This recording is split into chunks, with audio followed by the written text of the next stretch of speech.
السلام عليكم ورحمة الله وبركاته.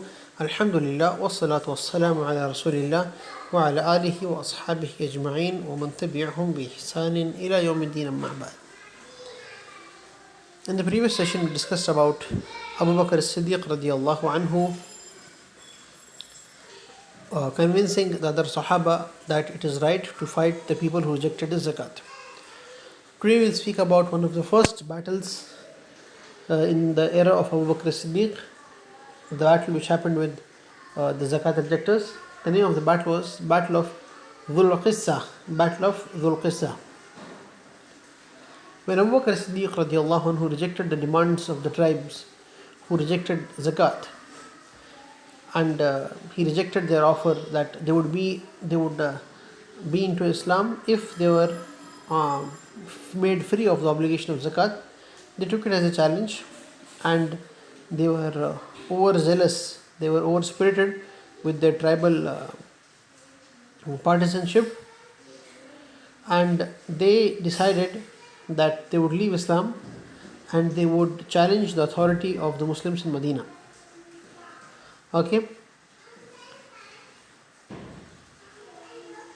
So now these people, some of these thought that the Muslims did not have enough forces to counter them. So when Abu Bakr as-Siddiq radiallahu anhu rejected their demands and sent them back to their tribes from Medina, these people returned to their tribes and they encouraged them to fight against Abu Bakr as-Siddiq radiallahu anhu and his army. So they decided to attack Medina and then teach the main body of the Muslims a lesson. So they concentrated their forces at places called Dhul Hissa and Dhul Qissa to the northeast of Medina from the side of Najd, and they decided to launch an attack against Medina. Abu Bakr as-Siddiq radiallahu anhu, when he saw that, when he had already seen that these people were angry and distressed when they left Medina, he realized that they would do some mischief and attack the Muslims. So he told the Muslims to get ready with their armies. So he made strong groups under Khalid ibn Walid, Zubair ibn Awam, Talha ibn Ubaidullah, Abdul Rahman ibn Auf, Abdullah ibn Mas'ud, and Ali ibn Abi Talib radiallahu anhum ajma'in.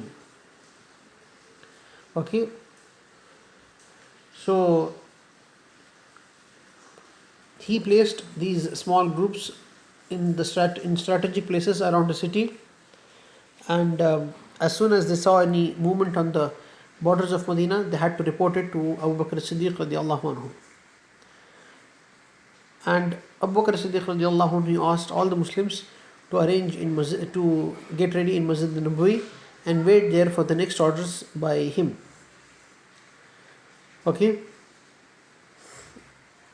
And then he said to the people that the tribal leaders who had come here, who are rejecting zakat, they saw that our numbers are few, and we don't know if they will attack us in the night or in the day, and they are not far from us.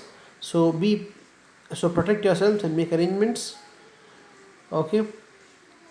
And the Muslims had to be on guard at night in different shifts.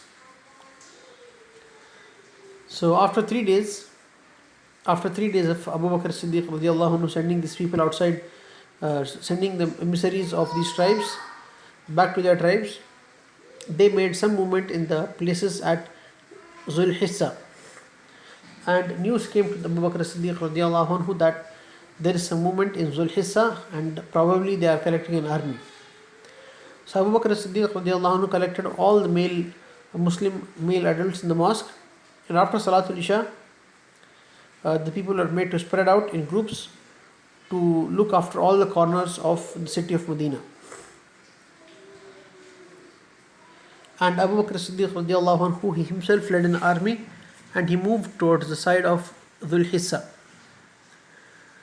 At midnight, the tribes launched an attack, and they thought that they would take the Muslims by surprise and defeat them. So, and they thought that they would not have any resistance and it would be easy to defeat the Muslims. As they moved towards the night, Abu Bakr as-Siddiq radiallahu anhu, he was alert, and within in the midnight itself, he gave a reverse charge, and he advanced towards them, and he caught them off guard. Many of the zakat rejecting tribal men and the soldiers, they fell victim to the army of the Muslim, and many of them were killed, and the rest, they fled away, not expecting such a brutal counter attack by the Muslims. They thought that they would catch the Muslims off guard, but it was the Muslims who were alert, and they caught them off guard. The Muslims, they chased the army of the zakat rejectors and went up to Dhul Hissa. In Dhul Hissa, the retreating zakat rejecting army, they were joined by their reserves, and okay okay and what happened was that as they were retreating, the army of the zakat rejectors, what happened was that they filled as they were retreating, and they were running away, and then at Zul Hissa, when they were retreating, they got some more of the zakat rejectors, so they were emboldened, and as a strategic technique, what they did was that they filled their water skins, inflated them, and threw them at the camels of the Muslim army. Because of which the camels of the Muslim army got frightened, and they ran back. When some of the camels of the Muslims ran back, and the Muslims were not able to control their camels, the tribals, the zakat rejecting tribals, they felt that the Muslims were defeated, and the Muslims retreated, and so they regrouped at the places of Dhul Hissa and Zul Qissa.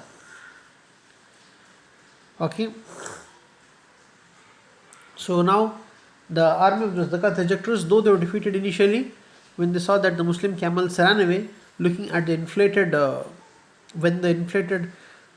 water bottles were thrown at them, they thought that they had some upper hand over the enemy, over the Muslims.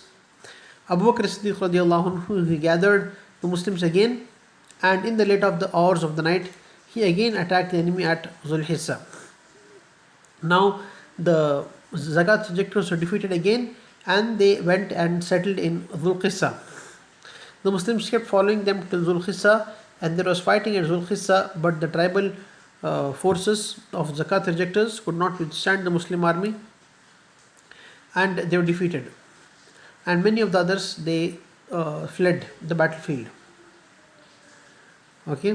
Now the Muslims, before the break of the morning, the Muslims won at Dhul Qissa, and they had taken full control of the area of Dhul Qissa. When Abu Bakr as-Siddiq radiallahu anhu was in Dhul Qissa, many of the Muslims advised Abu Bakr as-Siddiq to go back and not expose himself to danger, because the Muslims needed Abu Bakr as-Siddiq radiallahu anhu. But Abu Bakr as-Siddiq radiallahu anhu did not want to leave participating in the battle against the zakat rejectors directly. And he did not want to sacrifice his men and keep himself in safety. Initially, Abu Bakr as-Siddiq rejected that. Fine, but later on, when the Sahaba advised Abu Bakr as-Siddiq not to directly participate in the battles, Abu Bakr as-Siddiq radiallahu anhu took that advice, and he sent the other commanders of the Muslims to fight the apostates. Now, the Muslims completely won the battle of Dhul Qissa and the initial phases of the battle, which happened near Dhul Hissa, and this sent a strong message to the zakat rejectors and the other people that the Muslims still had a lot of fighting strength left.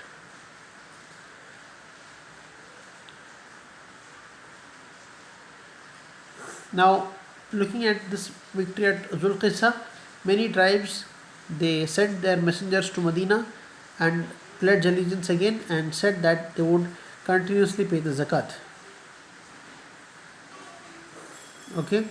And because of this, many of the zakat rejecting tribes, they repented. So this was about the battle of Dhul Qissa, and this battle is important in the sense that with this battle, the Muslims showed to the apostates that they were still a fighting force, and even though they were just put up in Medina, it did not mean that they had lost strength to control over the rest of Arabia. And let me remind you that even though a big area of the Arabian Peninsula had apostatized or left Islam, okay, still Makkah, Medina, and Taif were under the control of the Muslims, and the people in Makkah, Medina, and Taif hadn't left Islam. So we'll end it here. Inshallah, in the next class, we will go through the other campaigns against the apostates. Subhanakallahumma bihamdika, ashhadu an la ilaha illa anta astaghfiruka wa atubu ilayk.